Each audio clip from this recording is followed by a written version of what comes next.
wa ala alihi wa sahbihi wa man wala. Puji dan syukur kita panjatkan kepada Allah Subhanahu wa taala yang Maha Ghafur. Salat berikan salam kita haturkan kehadiran baginda besar Muhammad sallallahu alaihi wasallam. Mohon maaf karena memang tadi penutupan pengajian Sabtu seperti yang harus disampaikan. Nah, baik, mungkin ini yang hadir sementara dan yang lain bisa besok ya. Nah, sekarang dapat pesan ini penutupan dan juga mengenai sirah ya, sirah nabawiyah yang tentunya harus kita ambil ibrah, pelajaran di dalamnya ya, untuk motivasi, kemudian juga ya girah, membangkitkan girah kita ya, banyak hal insya Allah. Baik, mudah-mudahan dalam waktu yang 2 jam saya juga memberikan kekuatan. Amin. Dari malam dan tadi juga ya, lumayan ya. Baik, kemarin sudah disampaikan bahwa awal-awal pertemuan ya, tentunya kalau saya tidak khilaf bahwa bulan Ramadan ini bulan yang luar biasa bagi kita. Dari sudut syariah memang satu bulan yang disebut Sayyidul Syuhur, rajanya bulan, penghulunya bulan adalah bulan Ramadan.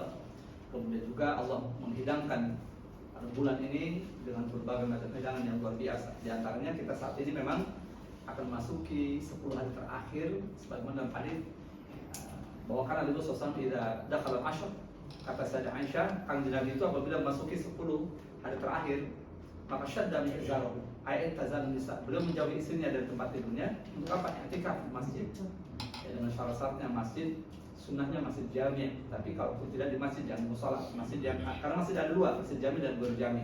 Kalau masjid jami yang digunakan untuk salat Jumat, masjid jami itu tidak digunakan Jumat walaupun besar menampung sekian banyak, tapi tidak digunakan untuk Jumat karena ada masjid lain yang memang itu yang biasa Jumatan gitu. Nah, dengan syarat-syaratnya beliau biasa melakukan i'tikaf. Nah, ya syadda min izarahu wa aiqadha ahlahu, ahya lailahu wa aiqadha ahlahu dalam hadis itu. Dan beliau menghidupkan malam-malamnya, malam 10 hari terakhir itu dengan berbanyak zikir, ibadah, qiyamul lail, qiyamul Ramadan, maksudnya tarawih dan seterusnya, wa aiqadha ahlahu, dan beliau juga membangunkan keluarganya. Ya, karena untuk menyambut hari yang malam-malam dan hari yang luar biasa. Nah, baik.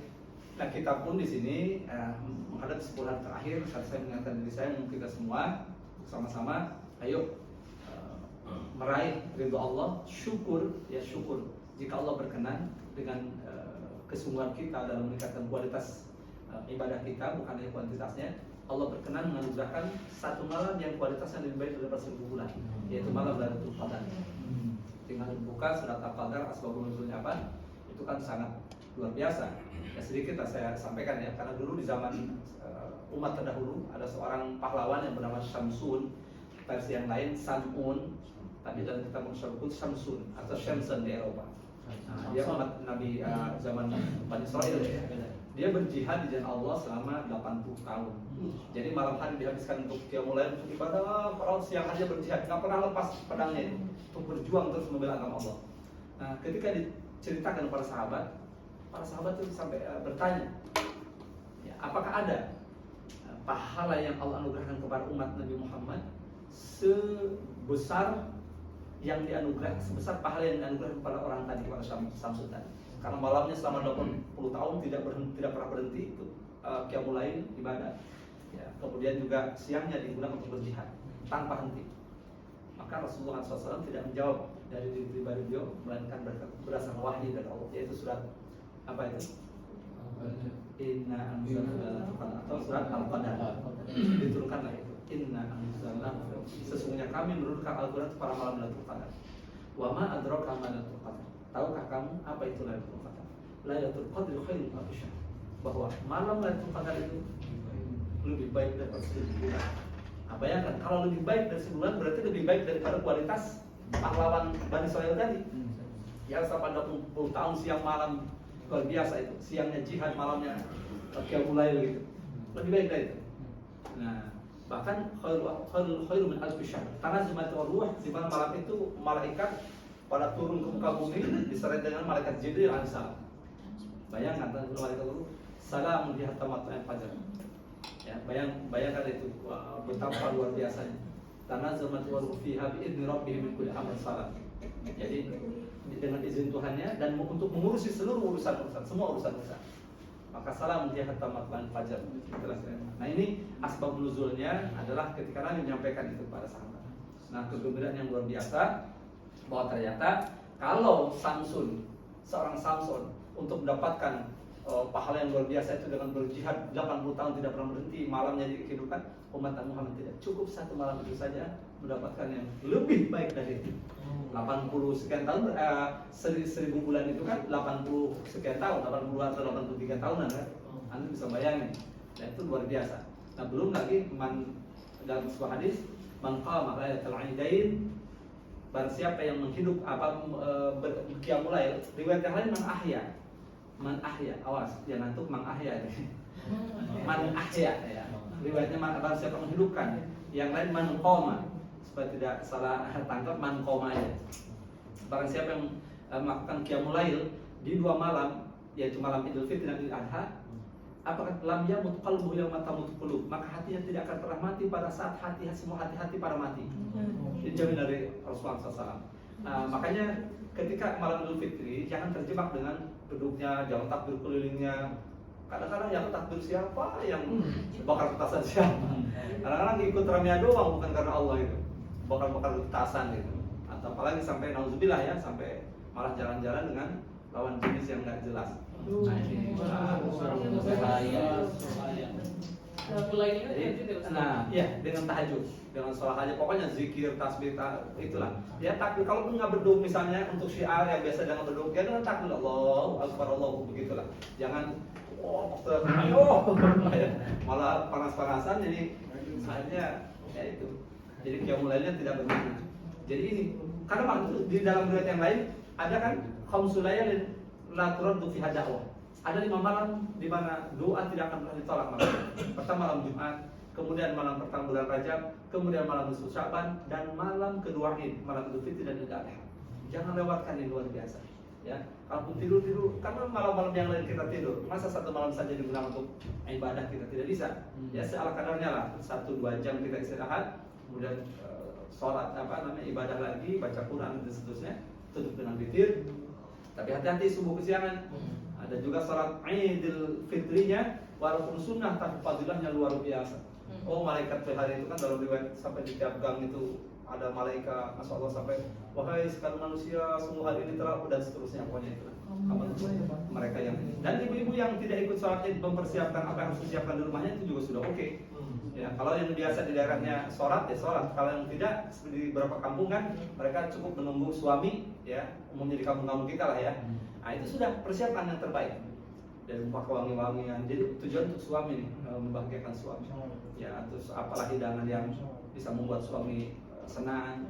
Itu pahalanya masya Allah, menyenangkan suami aja itu sudah, waduh, udah wanita akhiratnya itu udah bersurga itu. Ya masya Allah. Karena kan siapapun yang meninggal dunia dalam keadaan suaminya ridho, rela, artinya tidak ada masalah, senang, wajib surga itu. Bayangkan, surga itu, bayangkan, dakhal fil jannah itu, surga itu dengan.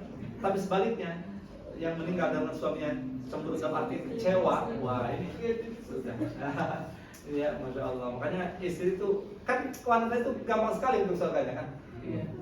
Dalam hadis kan, idza shalat khamsah wa shamat syahraha wa hafizat farjaha wa ta'at zawjaha dakhala fil jannata min ayyi babin syaa.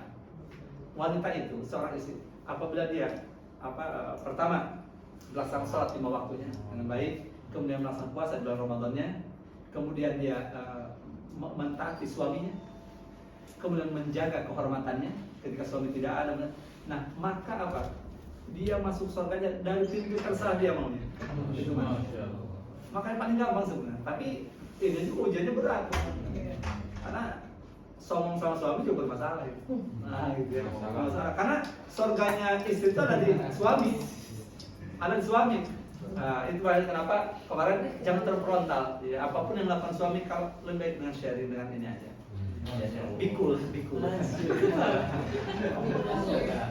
Kalau harus ada yang didikan dengan kulit. Kantongnya lagi ya. Insya Allah ya kan. Jadi pada kesimpulannya bahwa surga untuk wanita itu gampang ya, tapi pelaksanaan itu tadi syarat.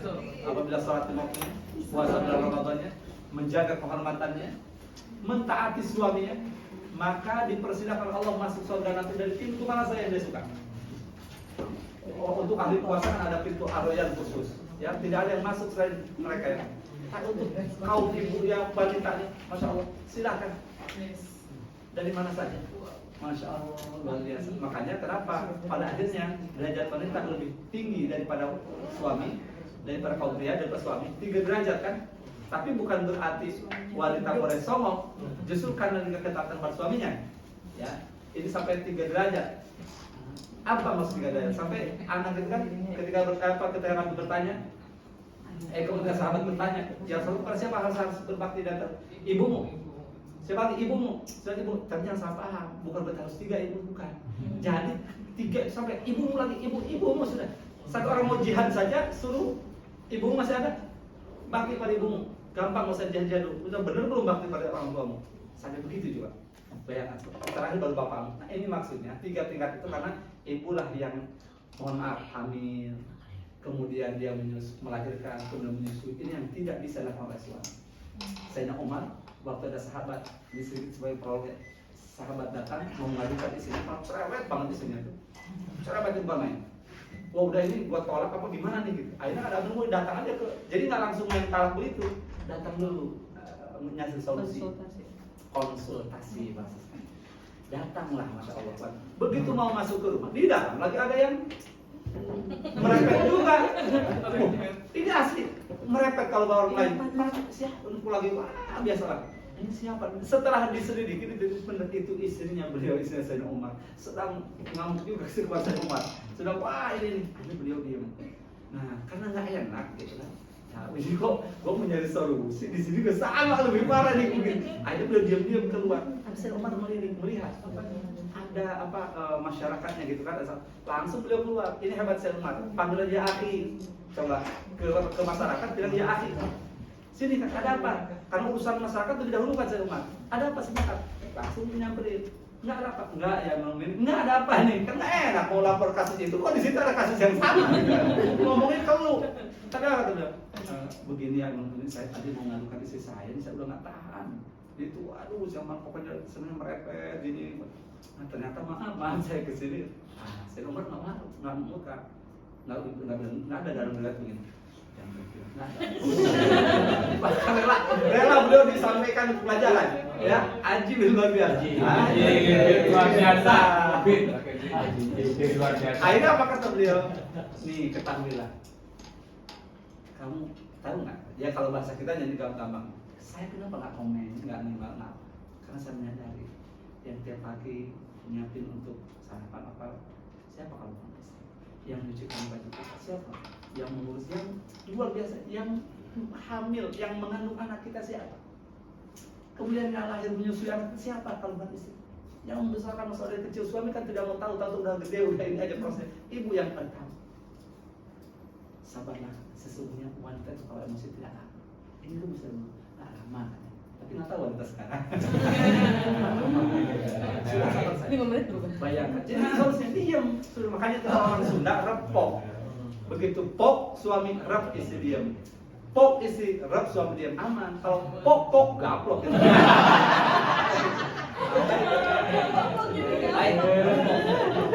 Ada repok. Ini ngadu-ngadu. enggak, yang aku jangan ibu banget. Baik apa berarti ya? Jadi ini karena memang tadi mohon izin karena memang kita besok memasuki sebuah terakhir. Tadi diingatkan tadilah sebuah terakhir itu bagaimana etika dan seterusnya. Maka sekarang kita mulai. Dan di Ramadan itulah kenapa kita harus lebih semangat. Tidak boleh menyerah. Bukan alasan lagi wah berleha-leha berlemes-lemes gitu ya. Semangat. Makanya saya minta doa tadi supaya kuat karena tadi ngomong biar diberikan kelancaran juga. Amin. Masya Allah. Nah ini Ramadan karena ingat kita malu. Bagaimana? Tarawihnya saja satu sore bagaimana? Zaman saya Utsman Affan ya tarawih asihim li syiddatil qiyam sampai mereka orang 10 itu nyender di tongkat saking lamanya berdiri. Kenapa lama? Ya karena bil mi'in karena mereka membaca ayat Qur'annya yang 100 ayat lebih atau 200 ayat surat Baqarah. Antum bisa bayangin. Dan di satu sore di zaman Imam Malik bagaimana? Mereka tawaf salam 2 rakaat salam diselingi dengan tawaf. sholat beratur 2 rakaat, lanjutkan tarawih 2 rakaat salam, tawaf lagi. Maka Imam Malik di Madinah gurunya Imam Syafi'i, al-amru inna bitis'in wa salasatin. Tarawih bagi kita 39 rakaat. Jadi di Madinah selama Imam Malik ada 39, 36 tarawihnya, 3 witirnya. Kenapa alasannya? Untuk mengimbangi pahala orang Mekah. Karena mereka ada Ka'bah di sana, kita nggak ada Ka'bah. Akhir zaman, udah 11 masih ribut juga. Sorry itu saya. Masih nyari yang lebih cepat. Kalau ada 2 rakaat kali. Pakai malu kita dengan satu sore. Ini masih karena pengen di akuisisi atau apa namanya. Yang sudah saya mau bilangkan yang 20. Bilang aja ente nggak kuat terlalu lama gitu. Kayak pengen cepat. Lihat salah soleh. Sayyidina Umar yang menentukan 20 rakaat. Imam Malik sampai lagi 41 rakaat. Yang 41 rakaat satu. Kita 20 ini masih malu karena itu tripul kita kadang-kadang. Berarti kalau sendiri udah enak atau enak full.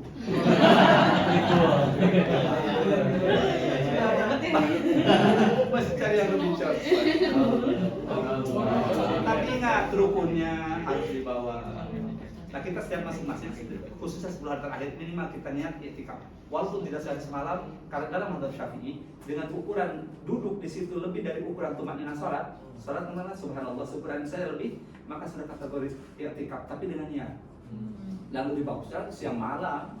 Nabi kan sampai Masya Allah tapi tidak melupakan istri. Walaupun tadi meninggalkan dari tempat tidur, tidak melepaskan suasana kemesraan. Bagaimana? Beliau keluarkan kepalanya dari masjid, disisiri karena Sayyidah Aisyah sedang menstruasi, disisiri. Kan ya kita ikutin lagi. Sepulang dari sini kan kita di Kepombongan kan kemarin itu. Ibarat ulat Kepombongan berubah jadi kupu-kupu. Nah, kupu-kupu indah semua kan? Kecuali satu kupu-kupu malam itu. Itu saja. Acuh. Nah, kita artinya kita lihat kan kupu-kupu dari Kepombongan puasa dia nggak makan minum. Sesama waktunya keluar berubah, punya radar, antena itu radar luar biasa.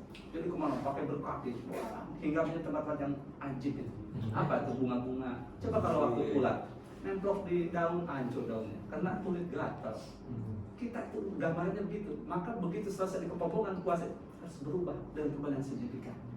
Bahasa akademiknya lebih signifikan. Perubahan.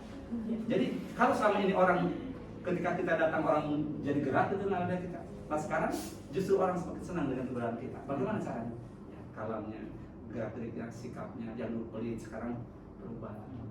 Dulu biasa pelatat pelotot ke suami, ke istrinya atau istri ke suami, sekarang berubah pelatat peletet. Bagaimana? Kalau ini suami istri, apalagi kita nih yang alumni pesantren Ramadan, jadi buat istri itu bertanya-tanya, ada apa sih dengan kantor abang? Sering berangkat pagi di kantor ini kok pulangnya jadi begini, anjing katanya kan begitu. Masya Allah. Jadi servisnya lebih meningkat lagi nanti.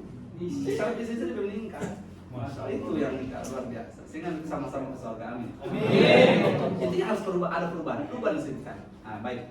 Nah, Ramadan ini tadi dulu sudah sampaikan beberapa kali peristiwa peperangan terjadi di bulan Ramadan. Yang pertama sih ingat 17 Ramadan 2 hari yang lalu. Persis waktu itu hari Jumat. Tahun kedua Hijriah. Kekuatan belum ada, Nabi belum mempersiapkan pasukan yang kuat, apalagi pasukan elit, nggak ada. Bisa dilihat yang berkuda hanya 70. Apa yang beronta, pakai onta 70, itu pun 70 onta itu ada satu ontanya 2 orang, 3 orang, nanti bisa bayangin, dibonceng gitu. Karena niatnya bukan untuk perang memang. 313 orang ya kalau masuk datang ke sana. Yang berkuda satu riwayat 2 orang, 2 kuda, hanya 2. Tapi riwayat yang lain hanya 1, dan berasal saja. Tapi persen lain 2. Yang pegang pedang pun 1 riwayat cuma 8 orang, yang tajam cuma 2. Nanti bisa bayangin. Kalau dulu dari berbagai riwayat itu, Masya Allah, datang memang untuk perang. Ternyata kecelek kalau bahasa sekarang.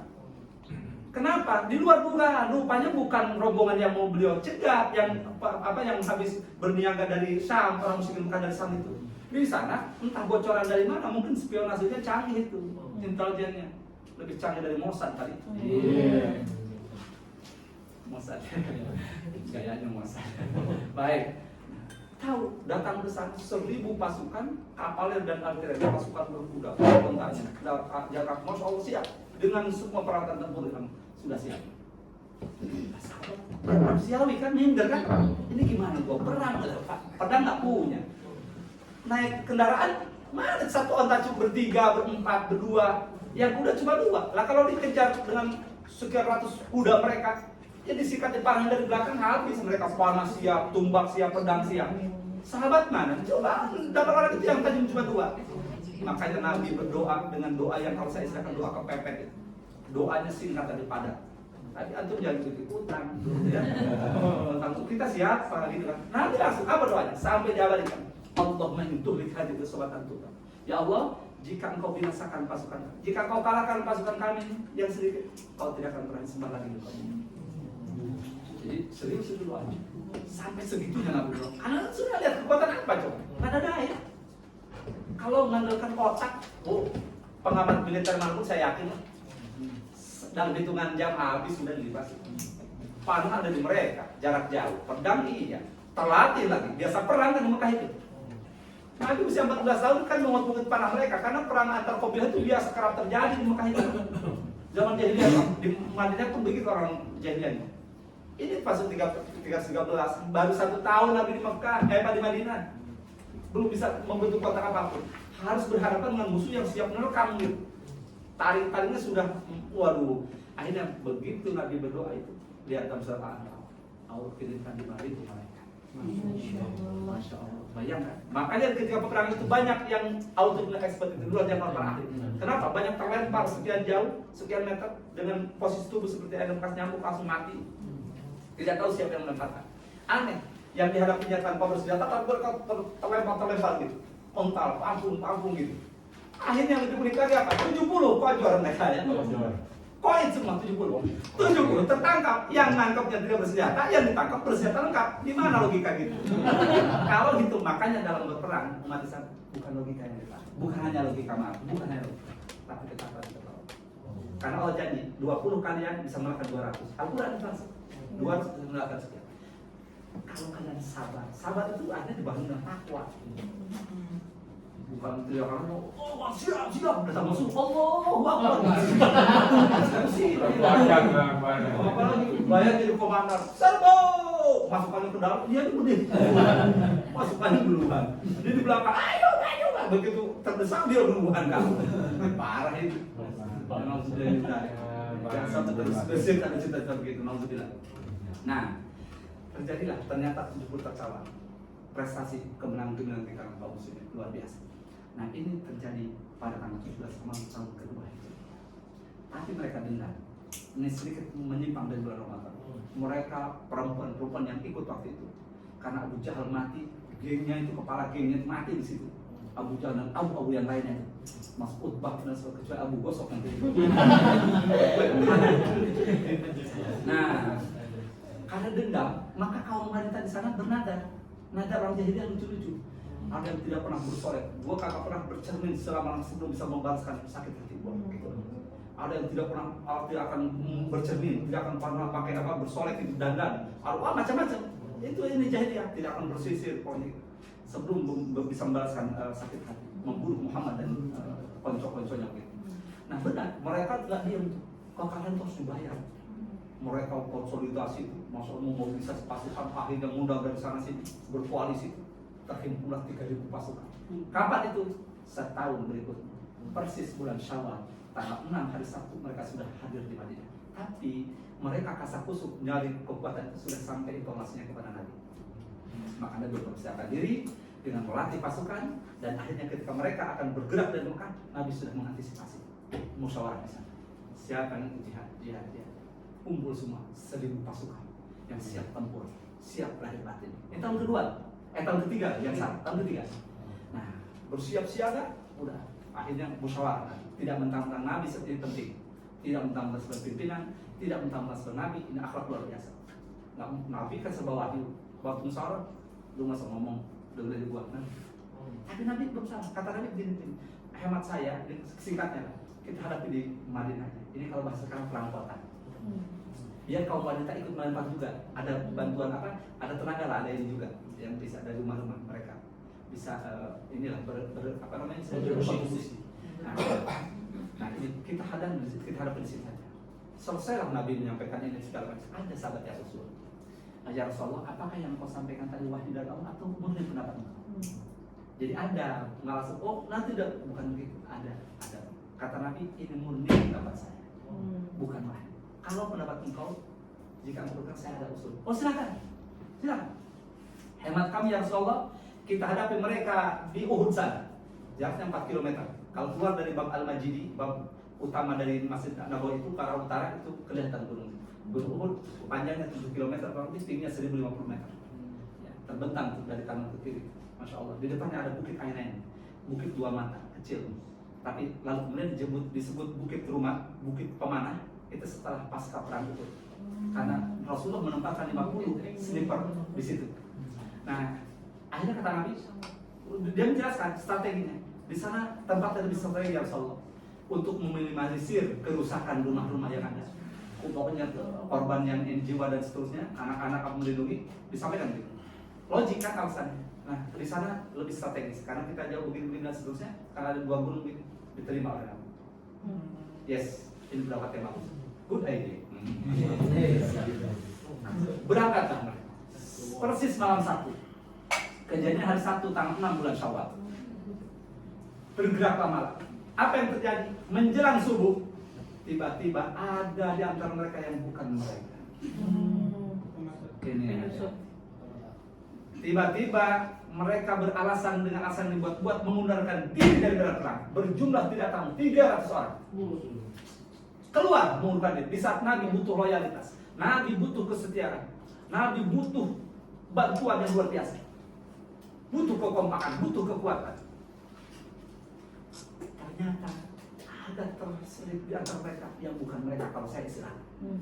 Mereka alasan dengan alasan buat keluar. Siapa pimpinan? Abdullah bin Ubay bin Salul. Namanya bagus Abdullah. Tapi bin Ubay bin Salul dia seorang tokoh munafik.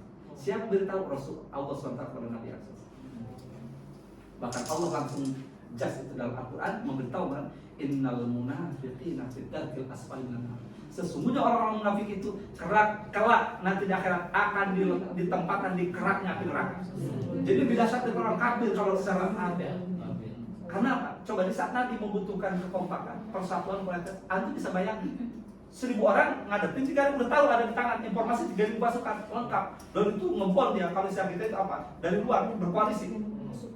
Bayangkan itu, mereka terlatih, udah tahu dan di Ma'bad lagi sudah sering mengikuti menyaksikan bagaimana mereka kebiasaan mereka. 3.000 ini yang kumpul 1.000, nggak apa-apa 1.000 kita lawan. Daripada ini kan sebagai pelajaran bagi kita bahwa tidak boleh kita asal menyerah demi agama ini. Karena bukan ukuran, banyak buktinya di perang Badar gitu kan. Mas Panat ternyata coba pagi-pagi menjelang subuh, karena setelah subuh kan pagi itu terjadi perangnya. Mengundurkan diri. Kalau dari kemarin-kemarin kan masih mungkin Nabi bisa merubah peta ininya. Ini tidak langsung coba. Jadi seakan memang ntar aja keluarnya pasti mau perang. Jadi seorang memang menjerumuskan Nabi. Makanya Allah langsung cat mereka itu orang munafik. Sesungguhnya orang munafik kelak di akhirat nanti di tempat di keraknya api neraka. Lebih jelas Al-Quran langsung apa yang ini nasib. Sudah Nabi dengan kekuatan yang ada mempersiapkan diri langsung diatur strategi. 50 sniper para umat itu ditempatkan di bukit Ainain yang kemudian disebut Jabal Rumah, bukit pemanah, dipimpin oleh Zubair bin Awam. Di sana Sa'ad bin Abi Waqqas, pakar-pakar. Kalau Sa'ad bin Abi Waqqas itu satu-satunya sahabat yang mendapatkan jaminan kedua orang tua Rasul. Lempar, tembakan panahmu demi kedua orang tua aku, hai Sa'ad. Satu-satunya sahabat yang dapat jaminan dari Rasulullah kedua orang tua. Luar biasa, karena beliau kalau nembak orang tidak pernah terlepas, tidak pernah meleset. Makanya tak sadar sudah Sa'ad bin Abi Waqqas sudah mau mati. Nah, akhirnya 50 orang di sana, yang lain siap siaga, kaum kafir dari sana, kaum muslimin dari sini. Siapa bertempur? Nah, terjadilah peperangan. Berkat kepiawaian 50 sniper ini, mereka tidak sanggup menahan derasnya apa? Panah-panah yang dilempar oleh 50 orang ini. Walaupun mereka 3.000 kocar-kacir dibuat, terpukul mundur, shock mereka di luar dugaan. Karena terlalu pendek sih ternyata. Dan waktu itu kaum kafir dipimpin oleh Khalid bin Walid. Belum masuk Islam Khalid. Masih pimpin kafir. Musyrik. Iya. Nah akhirnya kocak-kacir mereka. Wah dibuat sudah. Enggak kondusif, sudah lari ke sana. Akhirnya mundur dan meninggalkan harta benda mereka di situ. Wah lari. Tapi sebagian versi yang mengatakan itu taktiknya Khalid juga barang-barang ditaruh di situ karena melihat kekuatan kaum muslimin ada barang ditaruh. Itu ada versi ya. Mereka lari kocar kacir. Nah, setelah jauh gitu lari, mereka sudah menunjukkan mereka sudah ketakutan. Disitulah terjadi apa yang terjadi. Mereka berbeda pendapat, terutama di 50 orang seniper itu. Karena yang lain di bawah hiruk pikuk berebut harta rampasan perang, gonimah namanya. Kalau gonimah kan dari peperangan hasil perang. Kalau pai itu mereka tanpa berperang menyerahkan itu mengalah sebelum perang itu pai. Ini gonimah karena sudah berperang mereka kalah. Nah, ada dari sahabat yang tergoda, tertarik dengan ini. Allah yang beritahukan, bukan kita. Karena kata Allah, minkum mayyidid dunya wa minkum mayyidid akhir. Di antara kalian ada yang tergoda dengan dunia, ada yang menginginkan dunia, maksudnya harta rampasan. Dan di antara kalian ada yang tetap menginginkan akhirat. Kata yang lain, ayo kita ikut ini, berebut itu ngambil harta rampasan itu, ghanimah banyak. Kata yang masih komit, yang masih menghargai akhirat, jangan, ingat pesan Nabi. Tadi sebelum kita berperang, Nabi kita yang mulia sempat berpesan kepada kita. Dan ini pesan Nabi sebelum berperang. Apapun yang terjadi, baik kalah maupun menang, bahkan sampai titik dan penghabisan pun, kalian tidak boleh meninggalkan pos kalian. Karena ini sangat strategi, harus sudah dipikir matang-matang, strategis. Dan ternyata terbukti. Nah, ingat itu kata beliau. Ingat pesan Nabi. Apapun kita tidak boleh meninggalkan. Kata Zubair Allah. Tapi apa kata mereka? Iya, tapi mereka sudah lari, sudah. Jadi logika yang pakai. Sudah lari lah, udah pasang kasih tahu sudah. Oh, di situ terjadi perselingkahan, ya, pertelingkahan antara satu teman. Wah, turun jangan. Akhirnya ternyata godaan rampasan perang itu ghanimah itu lebih kuat. 64 orang turun ke bawah. 44 orang turun ke bawah. Tinggal 6 orang saja. Jadi pos kosong turun semua 44 ke bawah. Berebut mereka. Wah. Nah, ternyata Khalid karena pakar dan ahli strategi perang yang kita tahu ya, Khalid itu luar biasa. Di kejauhan dia hentikan gerak kudanya itu, dia berhenti, kemudian dia tengok ke belakang. Ternyata benar. Dia lihat yang pertama dia apa? Posisi Bukit Ainain yang tadi membuat pasukan dia tidak kondusif sampai kocar kacir itu lari tunggang langgang, ternyata kosong. Hanya berapa gelintir orang. Ternyata tinggal 6 orang saja. Maka langsung Khalid memobilisir pasukannya dengan cara dibawa muter. Ada 2 versi. Satu versi melalui belakang Gunung Uhud. Nah, ini Gunung Uhud anggap dulu. Ini masih haram di sini. Nah, ini peperangan di sini. Kaum muslimin kau kata ya, begitu mereka lari, nah satu versi lari ke sini ke belakang Uhud. Tapi guru kami yang paling tepat bukan ke sini karena durasinya lama. Karena 7 km panjang Uhud. Kalau muter berapa lama? Jadi beliau ke sini, ini ada bukit Ainan, ini ada lembah. Dibawa muter ke sini, terus ke belakang ini. Muncul dari belakang. Di saat kaum muslimin sedang hiruk-pikuk berebut harta rampasan perang, pedang sudah dimasukin ke sarung, para sudah disarung, sibuk sedang menirikan kemenangan, merayakan kemenangan sambil gegap gempita itu, wah, dan segala macam. Tiba-tiba dari belakang tanpa diduga sedikit itu, panah-panah melesat, tumbak-tumbak kemudian pedang berkilauan dengan suara derap kuda yang mengerikan kalau bagi yang tidak siap itu. Ternyata pasukan Khalid bin Walid datang dari arah belakang pada saat kaum muslimin sedang dalam kondisi tidak siap. Maka pada saat itulah terjadi perang tidak kondusif lagi keadaan. Satu saya Mus'ab bin Umair. Maaf kalau saya selalu mengatakan maka wallahi kalau ini saya ceritakan. Mus'ab bin Umair itu satu sahabat mantan orang kaya raya di Mekah. Tapi Masya Allah dapat hidayah masuk Islam. Sampai di orang-orang Mekah di penjara, tapi dia meloloskan diri. Sampai dibayar orang supaya nangkap lagi. Akhirnya beliau nyambut pedang, harus ada yang mati dan kita. Karena ibunya saya akhirnya mengalah. Ibunya berjanji tidak akan makan dia kalau dia tidak kembali ke agamanya. Dia lebih rela agama Islam. Sampai di kucing akhirnya dia mengikuti Nabi dan dia akan berpisah dengan orang tuanya. Dulu ketika dia kaya rayanya sebelum Islam, kata sahabat apa? Kalau dia pakai minyak wangi, orangnya dia Mus'ab sudah jarang, tempatnya masih harum, ya Pak. Saking berkualitasnya. Dan sekarang masih ada kayak begitu. Tapi 1 gram itu 400 real.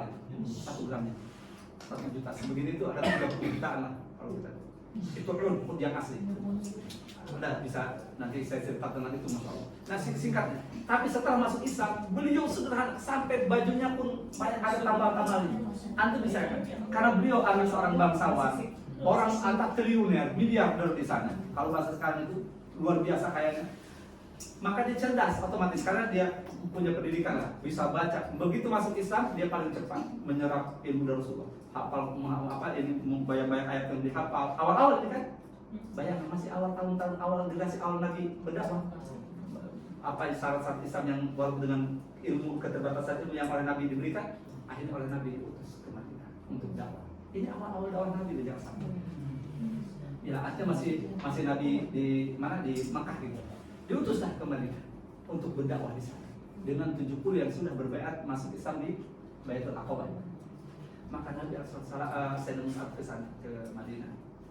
Ya dengan ilmu yang sudah didapatkan dari Makkah digembleng oleh Nabi itu di sana. Beliaulah yang dakwah door to door. Banyak tokoh-tokoh Yahudi, tokoh-tokoh mana di Madinah itu banyak masuk Islam dengan di tangan beliau. Masya Allah, door to door. Habis usianya hanya 2 tahun setelah Nabi tinggal di sana. Kan tahun ketiga itu terjadi perang Uhud, beliau termasuk satu yang syahid di sana. Datang Nabi 2 tahun belum menikmati bagaimana Islam tersebarnya sampai ke mana. Beliau disayangi Allah yang berjasa luar biasa mengislamkan orang-orang Madinah salah satu karena cerdas ngajari baca syahid. Bagaimana syahidnya beliau? Dan Sayyidina Mus'ab bin Umair termasuk wajahnya tampan, sangat tampan dan mirip dengan Nabi. Mirip dengan Nabi, Masya Allah, Sayyidina Mus'ab. Maka begitu ada terjadi pertempuran bendera di tangan beliau, pertama beliau yang dikejar. Karena mereka kaget Rasul, mungkin mengira ini Rasul. Tertebas tangan kanannya, pedangnya. Bendera tetap dipegang, sampai tampil terus. Tidak lama tangannya, karena sudah tidak kondusif. Satu di perang 3.000 pasukan menghubungi 700 yang memang sudah tidak kondusif. Berarti 1 banding berapa? Anda bisa bayangkan. Terputus sudah tangan. Sampai banyak panah yang musuh. Akhirnya beliau jatuh. Bagaimana beliau ketika wafat? Ditemukan setelah peperangan, ternyata beliau membenamkan wajahnya di pasir. Ulama membahas. Tidak. Jadi terkapar dan beliau membenamkan. Tidak mau begini mengingat, tapi membenamkan. 2 kemungkinan kata ulama. 1, beliau tidak sanggup melihat apa yang terjadi pada Nabi.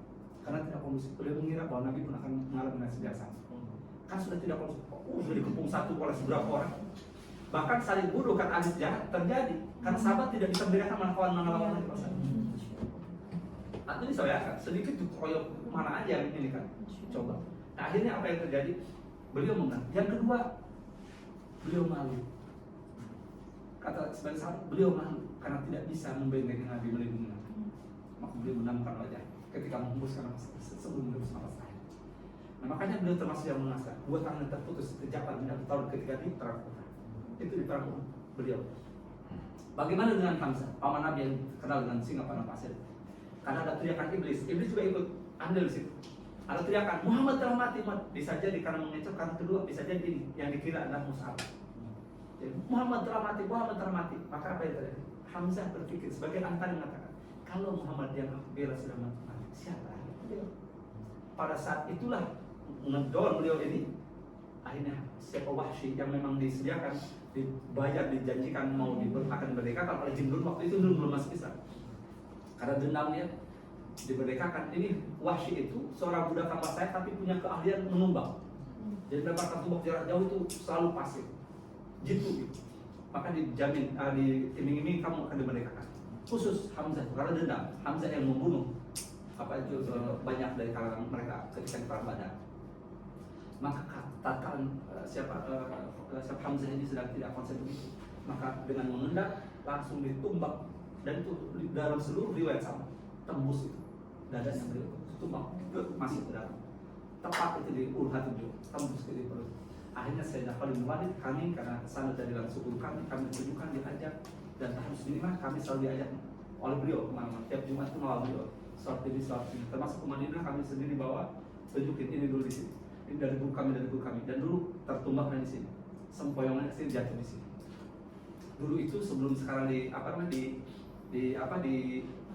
beton itu ada masih tetap tergenang nih, seperti ada genangan lembab persis. Nah di sini lah tempatnya dan ini selalu akan jadi saksi sejarah karena dari dahulu tidak pernah mengeri musim panas musim tetap kesempatan genangan. Itulah bekas darahnya Sayyidina Hamzah karena beliau mutasi dari guru. Nah bagaimana tidak mengenaskannya coba? Sayyidina Hamzah jatuh di situ dan wafat. Maka Hindun ngambil tindakan. Ini sebelum masuk Islam, pada akhirnya Hindun masuk Islam, langsung dibedah perutnya, diambil jantungnya, dikeluarkan dan dimakan. Ketika makan tidak tertelan, ada dimuntahkan. Tidak cukup sampai di situ. Maka semua korban-korban, hampir seluruhnya korban di perang Uhud itu, selain memang ada yang seperti landak, tidak dikenal dengan korban, bukan panah, karena membenting Nabi itu. Dua boleh mati tapi Nabi jangan. Sampai terkena ada 9 di antara orang Ansor, 2 dari kaum Quraisy. Sehingga saat dengan Talha dan selebihnya 7 dari kaum Ansor. Jadi tameng itu asli. Karena Rasul jadi target itu panah, ratusan tumbak, mereka jadikan diri sebagai tameng. Semua mereka. Makanya Sayyidina Talha ketika membela Nabi sampai jatuhkan ke lubang yang sudah disediakan. Begitu jatuh hujan, Talha langsung turun ke bawah. Naik yang Rasulullah. Jadi beliau rela tubuhnya dijadikan penyangga, Nabi naik ke atas, maka Nabi saat itu mengatakan wajib Talha. Wajib Talha. Saya katakan wajib surga buat Talha. Wajib surga buat Talha. Wajib surga buat Talha. Dan Masya Allah, Sayyidina Abu Bakar Siddiq meriwayatkan, beliau ada riwayat sahih. Aku melihat dengan mata kepala bagaimana gigihnya dan seorang Talha. Karena begitu pertempuran terjadi, dia teriak-teriak, mana kekasih Allah, mana kekasih Allah. Yang dia cari bukan orang itu tadi, Nabi. Karena sudah berkecamuk. Nah, beliau menerabas itu di antara pelimatan pedang dan panah sedang berkecamuk. Beliau masuk dengan pedangnya itu, Masya Allah, ada sampai dekat Rasulullah. Dan di situ sudah ada 7 dari kalangan Ansor, ahli Madinah. Bukan dari Ansor 7 yang membenting Nabi, yang pada akhirnya banyak yang sudah tidak nampak wajahnya, tubuhnya kan penuh kayak landak, penuh dengan panah. Yang dikenali dengan ini, sudah luka-luka ini satu persatu berguguran. Datang beliau dengan tangan kanan, ini memegang Nabi SAW. Dan sampai suatu ketika, kata saya bakal sedih, ada pedang nyaris menebas leher Rasulullah SAW. Itu sudah hampir tiba dengan gesiknya, Talha dengan tangan kosong, karena tangan kanan memakai ini, tangan kosong itu menangkis pedang sampai 3 putus langsung. Dan di depan beliau, kata sampai beliau sampai mengatakan gitu, ting gitu, putus 3. Nyaris menebas Rasulullah. Beliau rela menangkis itu. Nah akhirnya Rasulullah selamat. Maka langsung beliau dengan pelan, tapi pasti tangan kanan terus pakai nangkis, membopong Nabi. Nabi karena dia terluka. Nabi gigi saja patah kan. Semua sejarah melihat itu. Dan itu luar biasa, patah nih. Dan ini robek. Pipi Nabi itu robek. Pipi Nabi yang mulia itu robek. Karena ini. Karena sudah tidak kondusif sudah. Maka diaman kalau beliau terus dibawa ke atas Uhud. Ada sekarang bukan 2 sebetulnya. Jadi ada lengkungan batu gitu naik di sana. Nah, ini strategi yang luar biasa. Naik ke atas, sahabat yang 7 sudah, yang membenting Nabi sudah satu persatu gugur sudah. Tinggal saat yang menembak dengan panah, Anda bisa bayangkan cara menembak panah dengan ini berarti kecepatannya kayak apa. Nah dia yang mengamankan Talha sambil begini juga, terus bawa ke sana, sahabat mengiringi dari belakang. Gua nggak apa-apa mati yang jangan Nabi, kayak begitu. Gua nggak apa-apa yang Nabi, yang penting Nabi, yang penting semua begitu. Jadi di awal terus Nabi sampai naik ke atas dan sahabat yang menjadi tameng di situ. Satu persatu bergugur sampai 70 kan, yang gugur di situ. Di antara sahabat terbaik Nabi dan di antara murid terbaik Nabi gugur. Salah satunya paman Nabi, sepupu Nabi Abdul bin Jahas, sepupunya Abdul bin Jahas juga gugur. Mus'ab bin Umair juga gugur. Maka yang dimakamkan di 3 ada makam besar di kawasan apa itu di Uhud itu bukan semua 70 syuhada, enggak. Di situ hanya 3 orang. Banyak orang tidak tahu, luas 3 orang. Yaitu paman Nabi saya katakan. 2 Mus'ab bin Umair, 3 sepupu Nabi Abdul bin Jahas. Selebihnya ada jaraknya 50 meter di samping. Bagaimana mengenaskan? Termasuk Sayyidah Hamzah bukan hanya terburai itu, tapi hidung beliau di telinga beliau itu semua ada sakit dendamnya. Itu perang dendam. Jadi sahabat banyak yang mustilah dicincang, telinga hidungnya sudah, Masya Allah. Ini itu benar-benar. Makanya Nabi sambil miris. Nangis Nabi melihat jasad paman beliau yang membela dari mulai awal-awal di Madinah, di Mekah itu. Bayangkan itu ternyata di Uhud dalam kondisi mengenaskan gitu. Nangis beliau. Berubah melihat Mus'ab bin Umair. Dua putus tangan, banyak luka-luka. Tapi Nabi meriwayatkan ada seorang perempuan dilihat oleh Nabi, yaitu yang waktu sebelum perang Uhud itu izin kepada Nabi berapa kali tapi ditolak. Namanya Nusaybah binti Ka'ab. Nusaybah binti Ka'ab ingin izin untuk ikut berperang, jangan, masih ada laki-laki, masih kuat, izin masih kuat. Ya Rasulullah, kalau saya jadi tim medis bagaimana untuk membantu yang luka dan sahabat? Oh kalau itu mau boleh silakan. Maka izin jadi tim medis. Awal tidak, karena lihat situasi tidak kondusif, maka beliau berteriak minta pedangnya Abdul bin Mas'ud. Beliau langsung duel berhadapan dengan satu jawara itu terkenal namanya Ibnu Umayyah dari Mekah itu. dengan pakaian perangnya lengkap. Dia duel serta tangkap dan disaksikan sahabat berapa kali tertebas itu si Ibnu Umayyah. Tapi karena dia pakai baju besi sehingga tidak berpengaruh. Tapi beliau kalau tidak pakai apa, antum bayangkan nyalinya kayak apa? Tidak pakai, hanya pakai baju biasa. Tidak pakai pelindung, cukup sampai luka sekian 12 luka. Bayangkan sampai atau kalau tidak 12 80. Beliau sampai sakitnya 1 tahun full, 1 tahun. Nabi selalu menanyakan kesehatan beliau. Tapi setelah 1 tahun pulih lagi dari situ. Ngapokkah beliau? Tidak. No, tidak ada ngapok. Bukti kesalahan Rasulullah ada yang mengaku Nabi, misalnya ada di perang Yamamah beliau ikut di sana dan baru bisa syahid dengan luka yang sedemikian banyak. Beliau masih ikut perang itu. Makanya kemarin sudah disampaikan, mudah-mudahan muncul manusia di akhir. Amin. Nah itu benar. Sampai ada 2 orang yang satu kuburkan. Abdullah bin Haram bin Jamuh dengan sepupuan itu ya, karena saking diciptakan Allah dari mulai itu, maka satu kuburkan. Singkatnya, apa penyebab kekalahan mereka di situ? Awalnya menang, mereka lari. Tapi kedua mereka ada 3 faktor penyebab kekalahan. Ulama menyimpulkan 3 faktor, dan itu berlaku sampai saat ini. Jika umat Islam tidak bisa memperbaiki 3 faktor itu, mengevaluasi maka satu kata akan begitu. Wallahu a'lam. Apa yang pertama? Ada mutawatir Rasul, melanggar perintah. Nabi mengatakan apapun yang terjadi baik kalian jangan menikahkan pos ini. Ternyata mereka tahu. 1 perintah Nabi diabaikan. Akibatnya 70 di antara sahabat terbaik dan 70 di antara murid terbaik Nabi gugur. Itu satu perintah. Bagaimana dengan umat akhir zaman yang berapa puluh nasihat Nabi, perintah Nabi diabaikan? Maka sengaja sekarang mayoritas seperti buih di lautan. Bayangkan umatnya Nabi suruh bersatu, nggak pernah mau bersatu. Beda pilihan sudah jadi pihak, beda tempat makan. Bahkan yang nauzubillah lagi, beda ustadz, beda masjid, beda kajian, beda manhaj. Masih yang begini jangan dideketin, musibah itu, penyebar fitnah itu bahaya. Ini yang satu. Yang kedua, atanazu. Ini faktor kedua. Perselisih. Nggak kompak, satu mah turun, jangan turun, begitu. Ingat perintah Nabi, yang satu pihak mengingatkan pesan Nabi, satu pihak enggak, logika yang dipakai, udah terlari mereka udah. 2. Itu satu permasalahan yang diperdebatkan antara turun dengan menetap. Sekarang berapa permasalahan yang diperdebatkan terus di antara umat. Tarawih nggak kelar-kelar, masalah kunut nggak kelar, masalah maulid, masalah ini nggak kelar-kelar. Allah. Bagaimana mau bersatu? Mereka sorak-sorai, makanya Indonesia paling mayoritas saya lihat sekarang keadaan. Ekonomi siap menguasai, semua ini carut marut sudah. Karena itu.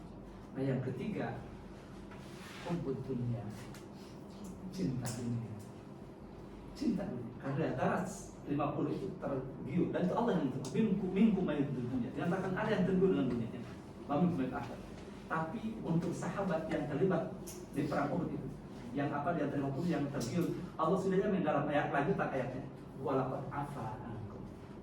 Tapi Allah sudah mengampuni kalian. Jadi mereka sudah diampuni. Tinggal kita yang sekarang beli pelajaran itu. Jadikan itu pelajaran jangan sampai terjebak. Karena itu adalah fatal. Untuk sahabat sudah walaqad afa ankum. Allah sudah mengampuni. Bayangkan. Dengan hati pedih, Masya Allah, Rasulullah gigisannya patah dan ini robek sampai terluka. Jauh luka banyak yang meninggal sampai 70, termasuk Musa'ib bin Ka'ab setahunan kurang lebih itu terluka. Sampai Nabi mengutus orang bagaimana keadaan. Wah, berduka benar. Sampai mereka ngejeknya, wah, kaum kafir itu, wah, sudah ngomongnya kayak apa, menghina, melecehkan Nabi itu. Udah pokoknya dengan kata-kata kasar kan Nabi sampaikan ini bukan yang terakhir. Kamu siapa? Kurang lebih. Langsung dijawab. Kami akan siap untuk ini lagi, disampaikan dadakan. Nah mereka tidak berani ngejar ke atas. Ini strategi yang luar biasa. Kalau di bawah mungkin sudah dihabisin juga. Tapi kan ke atas logika. Di gunung Madinah itu kan gunung padang pasir kan banyak batu ya. Andai senjata sudah tidak ada, ini pun tinggal lempar-lempar aja batu. Nggak usah pakai tenaga juga, jatuhnya udah anjing gitu. Ya udah gitu kan. Udah batu rame-rame yang gede itu.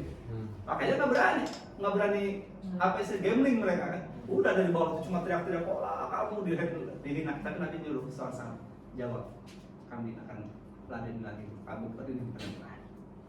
Dijawab, nah benar. Setelah itu terjadi lagi peperangan dan akhirnya alhamdulillah itu pelajaran yang luar biasa dan paling spektakuler ketika mereka memobilisasi pasukan dan berkoalisi dengan Yahudi Madinah yang berkhianat. Maka kenapa Yahudi tidak ada hengkang dari Madinah? Gara-gara perang Ahzab itu, perang Khandaq itu.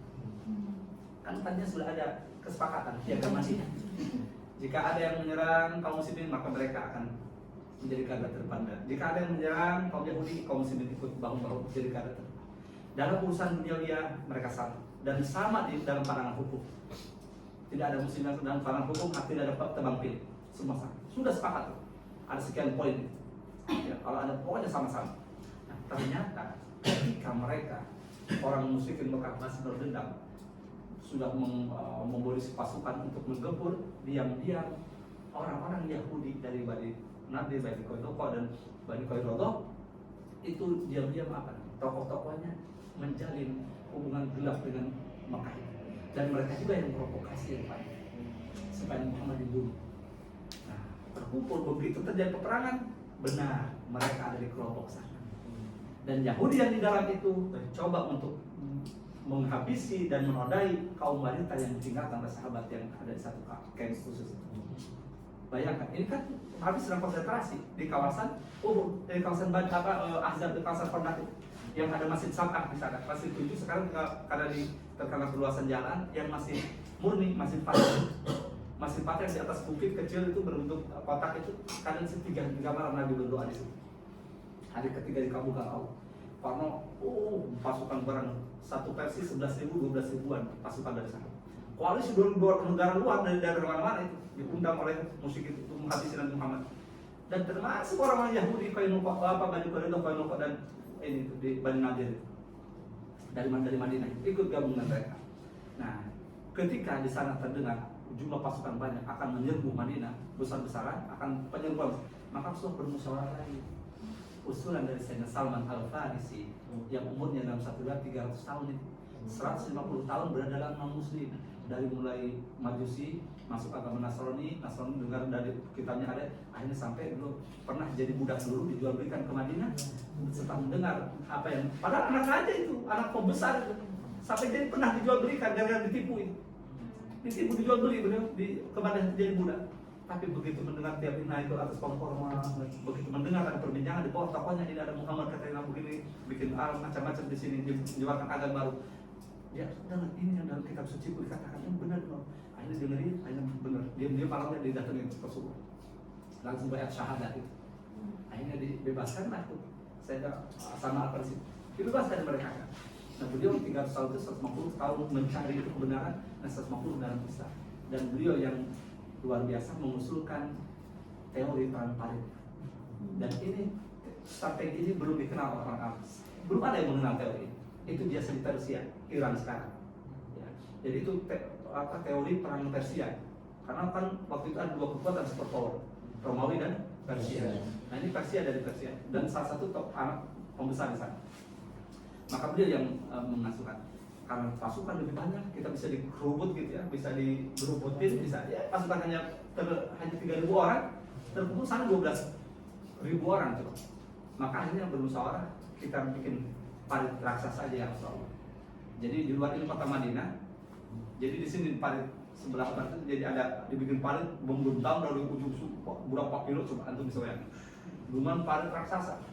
Jadi kayak sungai, nah, kalau mana di sini yang Cikeas ini ya, itu mah kecil lah. Dan padang pasir. Jadi padang pasir itu beda. Kondisi beda. Jadi apa namanya? Konturnya berbeda. Jadi kalau misalnya dibalik ke bawah, mereka pakai kuda bisa terjungkir dan bisa mati. Itu luar biasa idenya. Maka Nabi di situ melantunkan. Nah, di sini kata ulama, kenapa Nabi saja menyandungkan nasyid semacam syair gitu. Di antaranya innal aisy-aisyul akhirat wa fil ansar wal muhajir. Kehidupan itu hanya hidup akhirat. Ya Allah ampunilah para orang ansar dan orang muhajir yang datang dari Mekah. Innal aisy-aisyul akhirat. Jadi menyemangati ini yang berjuang supaya sekian dalam kurun sebelum mereka datang ini itu sudah selesai. Dan mukjizat korma satu ini aja bisa cukup untuk sekian banyak orang. Itu anjing luar biasa itu, masya Allah, luar biasa. Ini datang ke sana, dibangun untuk sampai akhirnya ada batu yang tidak mau pecah, ada tidak pecah-pecah, ada batu seorang Rasulullah, akhirnya pecah itu. waktu di sana.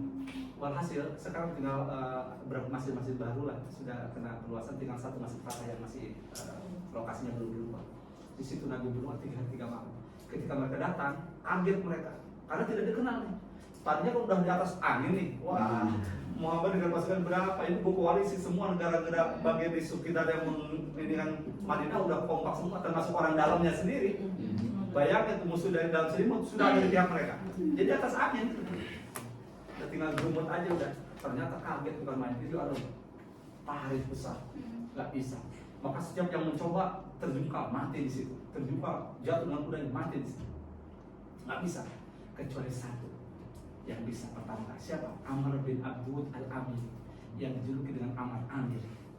Dia bisa berhasil tuh. Logikanya pada saat itu kaget lah, orang muslimnya kaget. Kok bisa nih melintas? Dan dia nantang-nantang dengan bahasanya yang luar membuat orang grogi lah kalau biasa. Dia bilang, mana katanya kalian punya iman? Akhirnya iman mana iman kalian? Aku dengar kalian punya begitulah kira-kira. Ini aku Amr Amir sebelum wafat dengan kudanya terang tetek. Tiba-tiba yang daripada diam, iman diam yang kaget kok bisa gitu? Atau ini yang tahu siapa yang datang? Nah akhirnya ada muncul satu orang menghadap pada Nabi, langsung beliau terjun. Siapa namanya? Ali bin Abi Thalib. Usianya masih muda. Banyak yang saya beliau muda. Begitu bergerak berbangkit itu, Rasul sempat mengatakan, Ali, dia tahu nggak siapa dia? Dia Amr kan? Apa jawabannya? Saya tahu dia Amr dan anak Ali ya. Makanya beliau ketika menyalur ini, Analladzi samatni ummi bil haidar. Akulah yang diberikan julukan oleh ibundaku dengan anak singa. Maaf, rumah. Berhadapan duel satu lawan satu. Luar biasa. Begitu bau terubah kakinya si kena. Siapa itu si Amr Amir. Tapi bukan lagi kuat. Makanya kenapa Nabi mengatakan rupanya dia dalam sejarah Amr pernah berdoa 3 malam dengan antara dari 67 dijelaskan itu 3 malam sebab berdoa jalan mana itu bisa. Makanya orang dengar namanya aja sudah bisa sebel begini.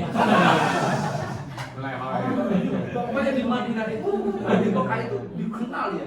Orang Jawa pilih tanding itu sudah. Tinggal dengan antar. Jadi kalau dengar nama Amir udah orang mikir-mikir langsung bukan. Makanya mudah pada dia satu loh. Ini ahli saya ahli itu ya, saya ahli yang sama. Mohon izin langsung. Wah dengan penyeluruhan Analladzi samatni ummi bil haidar. Kan julukan yang luar biasa. Ali yang sangat terkenal. Aku yang julukan oleh ibundaku dengan anak singa. Haidar langsung bergerak. Akhirnya benar. Cepat kakinya kena. Yang kedua cepat tertembas dari atas. Terbelah. Siapa sih Amr Amir ini? Maka begitu terbang takbir masuk. Allah, gempar, shock itu musuh. Dengar itu aja sudah pada wah, udah gelisah. Ini sama anak mudanya kayak begini. Gimana sama senior saya? Ini bisa bayangkan ini. Yang muda-muda acip. Nah, sudah mulai tuh kender tuh mereka tuh. Tapi tetap karena gengsinya, Utbah kalah, ini kalah. Duel kan dulu perangnya gitu. Bukan sekarang asal pinjam tongol orang di mana. Gitu tinggal instruksi gitu. Jadi generasi sekarang enjoy itu asal teknologi canggih aja.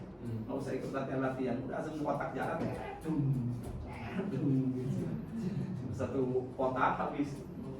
Apalagi udah gitu general gila lagi. Asal pencet-pencet mana aja parah dulu ya.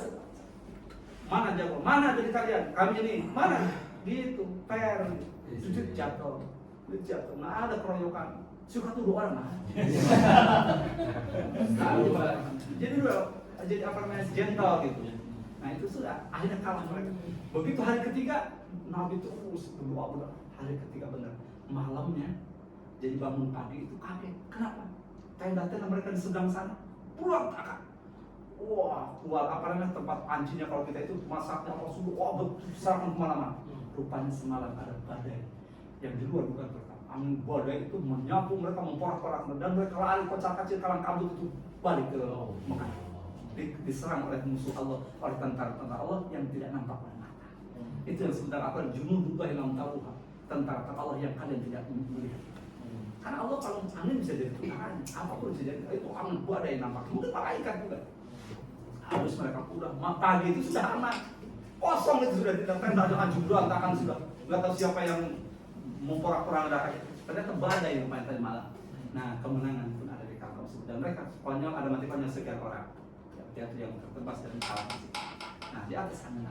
Nah, ikhwah, jadi 3 tadi faktor penyebab hubub dunia. Maka urusan dunia ini, walaupun mereka sudah diampuni, untuk para sahabat kita catat tadi sudah nanti kita.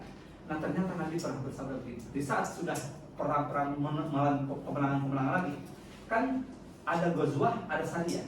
Ghazwah itu peperangan yang langsung dipimpin oleh Nabi. Dan itu peperangan 27 kali. Antum bisa bayangkan 10 tahun di Mekah, di Madinah, Nabi 27 kali. Maka kalau sekarang baru-baru kayak dengan Maud apa segala macam nggak dilaksanakan ya Nabi. Kalau 27 kali sama 10 tahun yang Nabi langsung pimpin, belum yang tidak langsung dipimpin oleh Nabi yang ngutus Umar dan lain. Berarti setahunnya berapa kali perang? Kan, untuk perang itu kan berlatih apa segala macam. Maka wajar kalau belum ini ada itu ada ini. Orang Nabi aja dulu nggak ngelakuin. Nabi Imam Syafi'i kan jelas. Kullu ma lahu mustanad fa walau lam ya'mal sar. Kullu ma lahu mustanadun syar'i falaysa bid'atin wa lam ya'mal bisar. Li'anna tarakahu bil amal bihi qad yakun udil qawm aw lima huwa abdu bi aw la'alahu lam yablugh jami'an mubin. Jadi segala perkara yang masih ada kaitannya dengan syariat dan dulu belum tentu itu termasuk bid'ah walaupun tidak dilakukan oleh Nabi. Walaupun tidak dilakukan oleh para sahabat dan para belum tentu. Lihat, ada kaitannya nggak dengan syariat? Ini masuk amal kebaikan nggak? Kayak kultum sekarang kan ini bid'ah nih kultum. Ada yang bid'ah kan? Sudah 7 menit. Padahal isinya apa kultum? Ceramah ngaji. Ada kaitan nggak itu kebaikan di situ? Kan ngaji diperintahkan. Kalau mungkin perintahkan nasihat kapan saja nggak ditentukan waktunya. Wa qad khairu ala tuflihun, apalagi satu ayat lakukan segala kebaikan agar kalian mendapatkan keuntungan, agar kalian mendapat keberuntungan. Kebaikan apapun, belum lagi suruh berzikir, suruh tolong di mana saja, kapan saja. Ini nggak ada, Nabi nggak mencontohkan. Tapi mereka ngaji halaqah subuh, emang Nabi ada pernah dalam hadis halaqah subuh? Kajian duha, ada kajian duha. Tablik akbar ada tablik akbar. Ada ngajian pekan, nggak ada. Ngajian bulanan, nggak ada. Paling pesantren Ramadan kayak begini. Ya, antum cari sahabat siapa yang lalu pesantren Ramadan? Ini kalau orang yang begitu yang sempit ini bisa bid'ah juga. Innalillahi, itulah yang tanpa disadari itu menginginkan umat. Aduh, hati-hati maksud. Kami sampaikan ngaji harus benar-benar kita terjerumus bahaya karena akhir zaman. Nah, ini 27 kali peperangan hanya satu kali kekalahan yang langsung dari Nabi, yaitu perang Uhud saja. Itu pun awalnya kemenangan, tapi 3 faktor penyebab itu. Ronde kedua mereka kalah. Nah, Nabi sempat ketika akhirnya menang lagi, perang Ahzab menang, perang Tabuk menang, perang Khaybar menang. Sampai Yahudi setelah itu tadi, setelah perang Ahzab, karena mereka berkhianat dan ternyata yang di dalam diam-diam mereka menggasak kaum wanita, sahabat, istri Nabi, bibi Nabi yang ada di sana. Mau disikat juga mereka. Siapa yang sahabat udah diutus, artinya kurang mental, kurang nyali. Ada sahabat malah ini nggak berani. Kalau melihat mereka banyak, malah Sayyidah Sofia, bibi Rasulullah meminta pedang dan sikat dibunuh. Langsung mereka ngedon itu. Perempuannya kayak begitu. Sikat. Kalau mau berganggu, mendak disikat, ditebas mati kan. Saya Sofia itu bergerak. Inilah makanya kenapa ketika dalam kondisi darurat begitu, kayak di beberapa tempat ya dulu, kenapa di saat dibantai habis, ambil budak tanpa perlawanan. Ya mungkin kaum ibunya dalam keadaan tidak ada yang terlatih, tidak ada yang ini juga. Ada di daerah kan dulu saya kita tahu.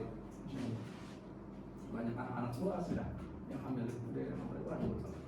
Makanya itu jadi pelajaran sih. Belajar megang itu kan nggak baku. Apa kata Nabi akhirnya sudah mengalami konflik. Nah waktu setelah perang itu Ahzab, akhirnya mereka langsung dieksekusi, dikumpulkan yang terlibat itu sekian ratus orang dan dieksekusi, dan yang lainnya diusir lah karena mereka melanggar perjanjian itu piagam Madinah. Maka mereka lari ke Khaybar. Ternyata bikin ulah lagi di sana. Sikat juga. Makanya mereka orang Yahudi itu Khaybar itu benar-benar. Maka si Olmert, Perdana Menteri saya dulu ketika awal menang tahun 45 kita merdeka, kan termasuk salah satu yang mengucapkan selamat dan mengakui kemerdekaan adalah Palestina. Tapi 3 tahun setelah itu mereka mengalami kemarahan yang lebih dasar dari itu sampai saat ini. Dicaplok oleh Yahudi. Dan mereka gabungan dari Yahudi Eropa Barat semuanya itu yang tersebar di mana-mana bergabung dominasi oleh para pemuda. Ini aja kalau bahas ini mungkin satu jam lebih. Kan Al-Quran jelas itu ayatnya. Dan nanti akan jadi awal mereka dihabisi oleh kaum Nasrani dulu, kerajaan Abusin itu di awal abad 1 Masehi, habis sampai ke akar Al-Quran sudah menjelaskan. Lalu kemudian kami akan kembalikan kemenangan itu kata Allah Taala. Akhirnya mereka benar memenangkan itu, dikuasai. Kapan itu? Wajanakum aktsar nafira, dan kami jadikan kalian lebih pasukan lebih banyak daripada mereka. Benar, yaitu tahun 48 itu. Perang hanya dalam kurun waktu yang singkat saja. Mereka datang didominasi oleh anak-anak muda, dan di situ janakum aktsar nafira itu para pasukan yang lebih banyak. Di amwali wa bani dalam Al-Quran dengan harta benda dan anak-anak para pemuda. Benar, dan tercatat dalam museum pasukan mereka 67.000 waktu menggempur waktu itu. Pasukan koalisi Arab hanya 20.000 coba. 67.000 lawan koalisi Arab 20.000. Ya KO ada hitungan jam kalah. Menyerah akhirnya Palestina dicaplokkan mereka. Bayangkan itu 1948, 3 tahun setelah kita merdeka. Tapi nanti wa'idha jawabul akhirati, kita menunggu janji Allah yang terakhir, yang kedua, di mana kaum muslimin akan